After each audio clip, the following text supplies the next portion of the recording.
ГСП онлайн. Городские новости сейчас. В администрации города прошел личный прием мэра Ухты Магомеда Османова и депутата Государственной Думы Ивана Медведева. Правда, первый же вопрос коснулся далеко не личных, а общемуниципальных проблем. 6 лет назад ухтинцы буквально всем миром отбили водные от строительства пункта захоронения радиоактивных отходов. Только вот к осени тема, которая, казалось бы, закрыта, всплыла. В открытых источниках сейчас появилась информация, в общем-то ничем не подтвержденная пока, о том, что планируется строительство полигона отходов с повышенным содержанием радионуклидов на территории нашего муниципалитета. Хотелось бы узнать официальную информацию из ваших уст. Владеете ли вы какой-то информацией по этому поводу? Местные жительницы тут же ответили, что тема давно закрыта и слухи неправда. В 16-м я встречался с руководством Росэнерго. Они сказали, население против, вот когда население позовет нас, мы тогда построим. В принципе, можно бы и нужно было бы строить, это нормальные рабочие места, и там современные технологии, ничего там страшного бы не было. Но если население против, мы говорим, пока население нас не позовет, мы ничего делать не будем.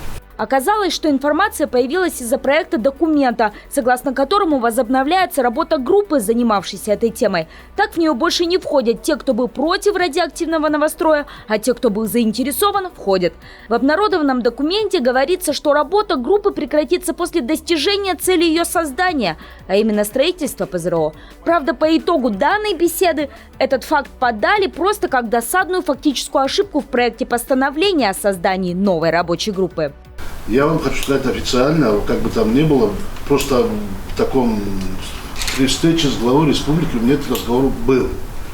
Я могу вам передать его слова, что ничего подобного пока на сегодняшний день в республике не обсуждается. Откуда, эта тема появилась, тоже, я выясню, это были слова главы республики.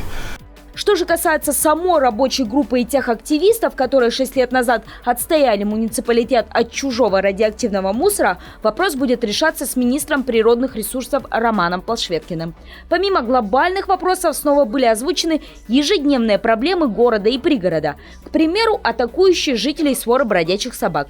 И мэр, и депутат Госдумы руками развели. На сегодняшний день законом запрещено уменьшать популяцию бездомных бобиков, кроме как при помощи стерилизации. Но, как показывает практика, плодов это пока никаких не дает.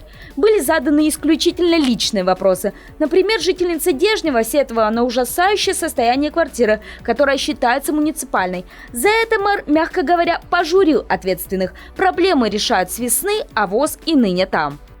Деньги, которые у нас были предусмотрены на ремонт вообще жилых помещений муниципальных на 2019 год, около 2 миллионов, мы потратили все на обеспечение жильем, ремонт для погорельцев на Ярике. И у нас сейчас денег не осталось совсем, у нас на этой строчке 0. Но на сегодняшний день мы пишем ходатайство на вас. Магомеда Османова такой ответ не устроил. Он дал управлению ЖКХ и управлению капитального строительства срок до понедельника, предупредив: если рабочая бригада не зайдет в этот дом 7 октября, пеняйте на себя.